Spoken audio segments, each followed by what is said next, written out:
La période de Noël est censée être un moment joyeux à passer en famille. Malheureusement, pour Ed et Minnie Maureen, cette période a été bien plus macabre. Les choses ont commencé par la disparition de ce petit couple qui tenait une ferme à sapins de Noël. Très vite, tout le monde dans la région a été alerté et évidemment leurs proches espéraient les retrouver en vie pour fêter Noël avec eux. Mais malheureusement, le 24 décembre, jour du réveillon, ils feront face à une horrible découverte. Pour tout savoir sur la triste et mystérieuse histoire de Ed et Minnie Maureen, lançons-nous maintenant dans la vidéo.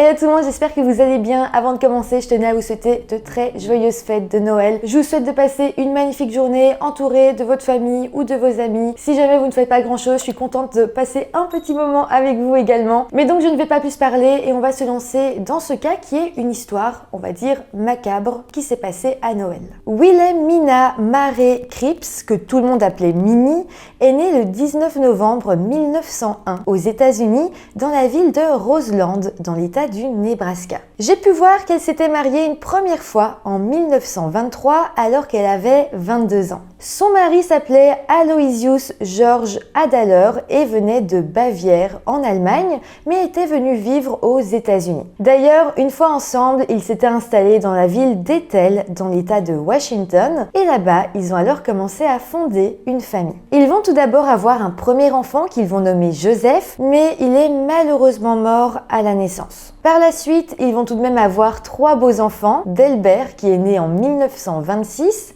Denis en 1923 et puis finalement une petite fille du nom de Hazel qui est née en 1930. Malheureusement, en 1958, Minnie, qui avait à présent 57 ans, s'est retrouvée veuve. Elle a alors passé plusieurs années toute seule jusqu'à retrouver l'amour dans les bras d'un certain Edward Maureen, que tout le monde appelait Ed, et qui était un homme célibataire et sans enfant. Le couple va alors se marier en 1961, Minnie avait 60 ans et Ed, lui, avait 57 ans. Ils vont continuer à vivre dans la ville d'Ethel et le couple va alors passer de très belles années ensemble. Mais malheureusement, en 1985, un drame va s'abattre sur eux. Pour comprendre, on va alors se plonger dans la journée du 19 décembre 1985. À cette époque, Minnie et son mari Ed dirigeaient une ferme d'arbres de Noël et étaient des membres très connus et appréciés de la communauté. Ce jour-là, Minnie, alors âgée de 83 ans,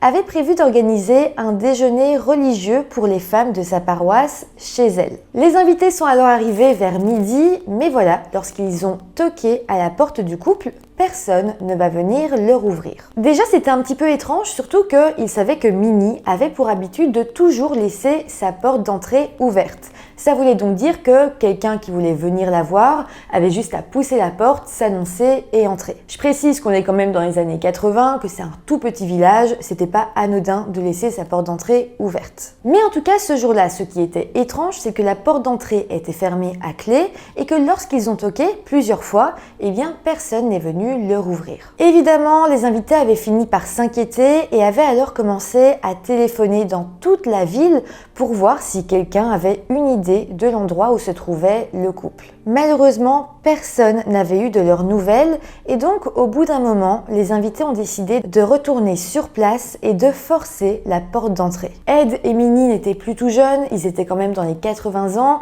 les invités avaient peur qu'il leur soit arrivé quelque chose chez eux. Il y a plein de choses qui auraient pu arriver, ils auraient pu tomber et décéder sur le coup, ils auraient pu oublier de fermer le gaz. Voilà, en tout cas, ils avaient peur que quelque chose de grave leur soit arrivé et c'est pour ça qu'ils ont décidé d'entrer de force dans la maison. Mais voilà, une fois qu'ils ont pénétré au domicile de Minnie et de Ed, ils ont directement été bien plus inquiets. Il y avait des tiroirs laissés ouverts, des papiers jetés partout et des cartons de relevés bancaires sur le sol. C'était donc à présent assez indéniable qu'il leur était arrivé quelque chose. Les invités ont alors immédiatement appelé la police et les agents ont décidé d'ouvrir une enquête pour disparition inquiétante. Les policiers se sont d'ailleurs rendus au domicile du couple et ils ont pu relever plusieurs choses assez intéressantes. Déjà, ils ont noté qu'il n'y avait pas eu d'effraction. Ça peut paraître logique si effectivement Minnie ne fermait jamais sa porte à clé. De plus, il a été noté que le sac à main de Minnie avait été caché derrière le canapé sous un journal et que les stores derrière le sapin de Noël étaient fermés. Déjà, le fait que Minnie soit partie sans son sac, c'est étrange. C'était le genre de femme qui ne partait jamais sans son sac à main. De plus, pour ce qui est des stores qui étaient fermés, là aussi c'est quelque chose d'assez étrange parce que, je le rappelle, le couple cultivait des sapins de Noël et le sapin à leur fenêtre leur servait alors de vitrine. Ça paraît donc très peu probable qu'ils aient eux-mêmes fermé les stores derrière leur sapin de Noël à cette époque de l'année. Assez rapidement et au vu de la scène, les autorités en ont déduit que le couple avait sans doute été kidnappé.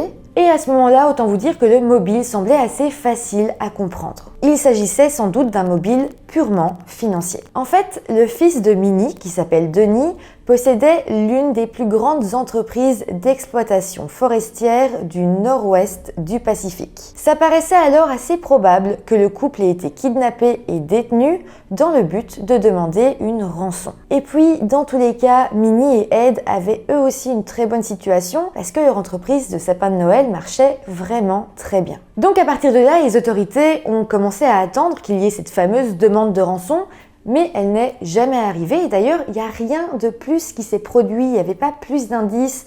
Voilà, ils étaient un petit peu perdus, on avait juste un couple disparu et rien de plus. Un avis de disparition a d'ailleurs été lancé dans toute la ville et dessus, on apprendra d'ailleurs que le couple avait disparu avec leur voiture, une Chrysler.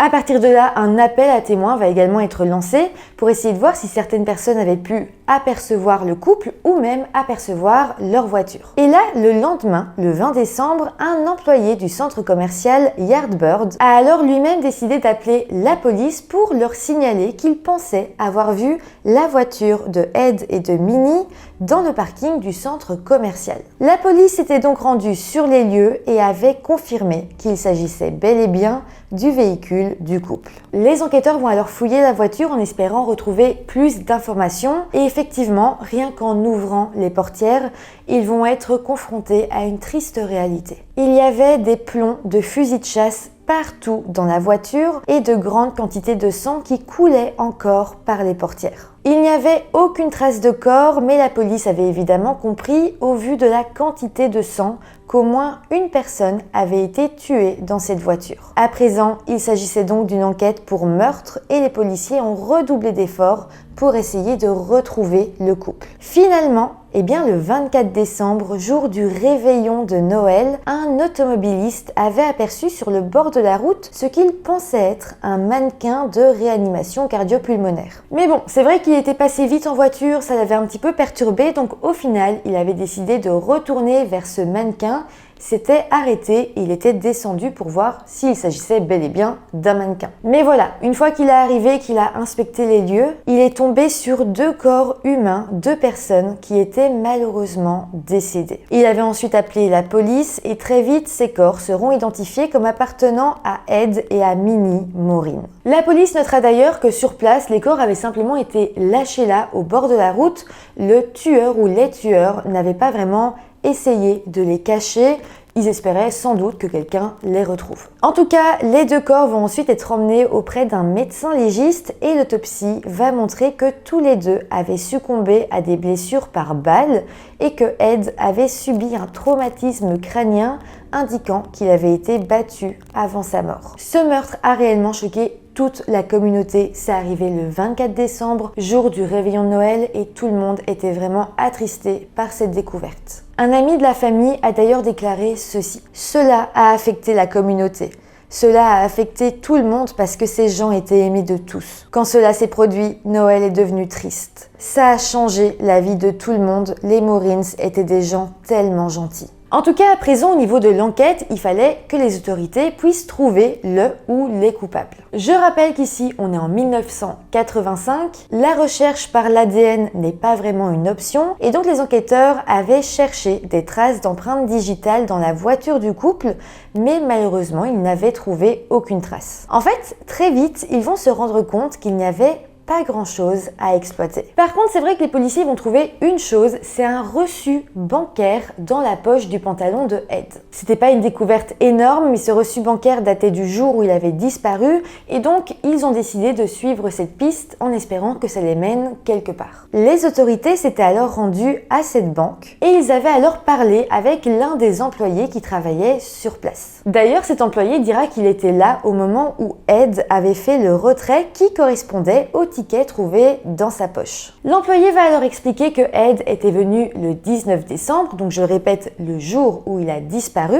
et qu'il était arrivé vers 10h du matin à peu près. L'employé de la banque expliquera qu'un petit peu avant ça, vers 9h30 du matin, Ed l'avait appelé pour lui dire qu'il avait besoin de faire un retrait d'une valeur de 8500 $, ce à quoi l'employé lui avait répondu qu'il pouvait venir sans souci. Suite à ça, à 10h, Ed s'était présenté à la banque, mais son retrait n'était pas encore prêt. C'est là que va survenir la première chose un petit peu étrange, vu que au moment où on va dire à Ed qu'il devait patienter quelques minutes, Ed va dire qu'il allait plutôt patienter dans sa voiture. Il voulait pas rester là où normalement tout le monde patiente. Je précise également que sa voiture était garée sur le parking juste devant la banque, donc il n'était pas loin. Par la suite, une fois que son retrait était enfin prêt, l'employé de la banque était sorti et avait marché en direction de la voiture de Ed, mais il faut savoir que dès que Ed l'a vu, il est lui-même sorti de sa voiture et a été à sa rencontre. L'employé de la banque dira par rapport à ça que ça avait été un petit peu bizarre pour lui parce que c'était comme si Ed ne voulait pas qu'il s'approche de la voiture. Par contre, l'employé dira également que selon lui, Ed ne semblait pas vraiment avoir d'ennui, ou en tout cas, il se comportait pas comme tel. Par contre, chose très importante ici, c'est que l'employé dira que dans la voiture de Ed, il avait vu le visage de quelqu'un. Quelqu'un était avec lui, quelqu'un qui ne souhaitait pas spécialement être vu. La bonne nouvelle ici, c'est qu'il dira avoir tout de même assez bien aperçu le visage de l'homme. Suite à ça, dès le mois de janvier, la police a travaillé avec le témoin sur un portrait robot pour essayer d'identifier cet homme. Par contre, en parallèle, d'autres enquêteurs travaillaient également sur un autre potentiel suspect qui d'ailleurs ressemblait pas mal au portrait robot. En fait, depuis le début de l'enquête, ils soupçonnaient Mike Adaler, le petit-fils de Minnie, d'avoir quelque chose à voir dans cette affaire. Mike était en fait un jeune homme avec, de ce qu'on dit, un très mauvais caractère qui avait d'ailleurs par le passé eu des soucis avec la police. Il faut savoir que les enquêteurs l'avaient interrogé par rapport au meurtre de Ed et de Minnie et que pendant cet interrogatoire, Mike était devenu furieux d'être accusé d'avoir tué ses propres grands-parents. D'ailleurs, pour prouver son innocence, il avait accepté de passer le test polygraphique, donc le détecteur de mensonges, et il l'avait réussi. Au final, après ça, les enquêteurs étaient assez sûrs que le couple n'avait pas été tué par des membres de leur famille. C'est là qu'ils avaient alors décidé d'élargir leur enquête. Ils avaient alors commencé à enquêter sur des personnes que Ed et Minnie connaissaient vaguement, des gens qu'ils avaient pu fréquenter dans leur vie, des gens qui avaient pu aller dans leur maison, histoire de voir si l'un d'eux ne pouvait pas leur en vouloir pour quelque chose ou si l'un d'eux n'en voulait pas à leur argent, tout simplement. Donc, dans un premier temps, la police a commencé à s'intéresser aux travailleurs saisonniers qui travaillaient dans leur ferme de sapins de Noël. Je vous le dis direct, mais les travailleurs avaient tous de bons alibis et ils ont été retirés de la liste des suspects assez rapidement. Suite à ça, ça devenait de plus en plus compliqué. La police tombait à court de potentiels suspects et l'enquête va alors finir par faire du surplace. Et puis finalement, en 1990, c'est-à-dire 5 ans après les faits, la police a reçu un appel téléphonique d'un homme qui prétendait que son frère, qu'on va appeler Luc pour le récit, était impliqué dans le double homicide du couple. En fait, l'homme au téléphone va expliquer que son frère était marié avec l'une des petites filles du couple. Donc en gros, les grands-parents de la femme de Luc étaient Ed et Minnie. L'homme au téléphone dira alors qu'il pensait sérieusement que son frère était le tueur du couple parce qu'il en voulait à leur argent. Suite à cet appel, les enquêteurs ont alors mis au point un plan assez fou pour essayer de piéger ce fameux Luc. En gros, 2 enquêteurs s'étaient fait passer pour des mafieux et avaient alors organisé une réunion avec Luc. Au cours de cette réunion, les détectives / mafieux avaient expliqué à Luc qu'ils avaient justement entendu parler d'un double homicide dans lequel il aurait pu être impliqué et que si il voulait intégrer la mafia, il devait confirmer qu'il était bien la personne qui l'avait commis. C'est assez fou, mais en fait, Luke va tomber dans le panneau et il va affirmer que c'était bel et bien lui qui avait tué Ed et Minnie. Pour le prouver, il va même expliquer aux mafieux, entre guillemets, comment ça s'était produit et tout semblait coller à l'exception quand même d'une petite chose. Dans son histoire, Luke avait expliqué avoir tué le couple avec un 22 Magnum. Mais là, il faut savoir que les enquêteurs savaient que c'était faux. Ils avaient déjà fait une enquête par rapport à ça. Et ils savaient que Ed et Minnie avaient été assassinés à l'aide d'un fusil de chasse. D'ailleurs, si on prend le récit que Luke a raconté, il y avait quand même pas mal de choses qui ne collaient pas. Et au final, les enquêteurs se sont dit que Luke n'était pas le suspect qu'ils recherchaient. C'était sans doute pas lui qui avait tué Ed et Minnie. Sans doute qu'il avait effectivement inventé une histoire pour pouvoir rentrer dans la mafia.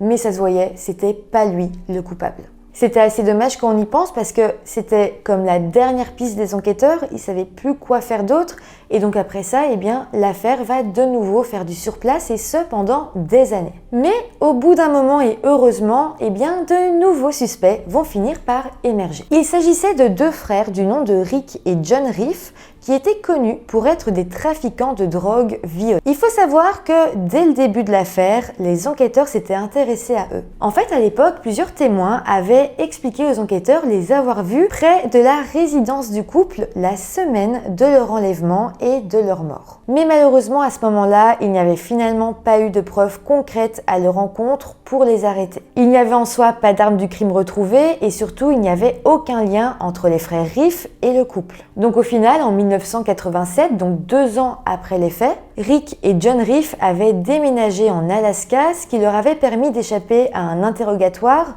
ou même à une enquête plus approfondie. Mais voilà, ce qui s'est passé, c'est qu'en 2002, l'un des fils de Minnie a décidé de relancer l'affaire pour essayer de lui donner un nouveau souffle. Il avait alors offert une récompense de 10 000 $ pour toute information permettant d'appréhender le ou les meurtriers de sa mère et de son beau-père. Cette récompense va effectivement bouleverser l'affaire et va déclencher une vague d'informations venant de divers témoins. L'effet va d'ailleurs s'étaler sur plusieurs années et 10 ans plus tard, en 2012, des témoins et des preuves supplémentaires ont émergé. C'est assez fou, mais ces nouvelles preuves laissaient fortement penser que les coupables pourraient effectivement être les deux frères Rick et John Riff. Suite à ça, les enquêteurs se sont alors rendus en Alaska, dans la ville de King Salmon, là où les frères habitaient à présent. En arrivant sur place, les policiers avaient donc pour but de les arrêter, mais ils vont découvrir que John était décédé seulement 1 semaine auparavant.